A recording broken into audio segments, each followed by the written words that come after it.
Hyderabad disaster response and asset protection agency HYDRAA کے حکام نے جمعرات کو پولیس کی بھاری موجودگی کے درمیان الکاپوری کالونی منیکنڈا میں واقع انوہراگا اپارٹمنٹس پر اترے تاکہ اپارٹمنٹس کمپلیکس کے اندر موجود تجارتی اداروں کو منہدم کر دیا۔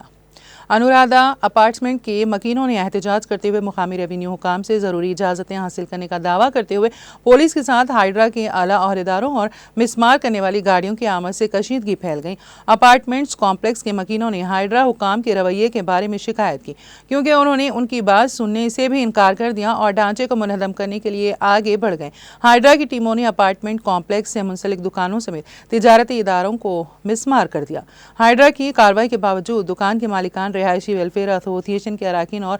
انوہرا اپارٹمنٹس کے بلڈر تاہم اس بات پر زور دیتے رہے کہ ضروری اجازتیں حاصل کی گئی تھیں اور تعمیرات سے متعلق کوئی خلاف ورزی نہیں ہوئی تھی۔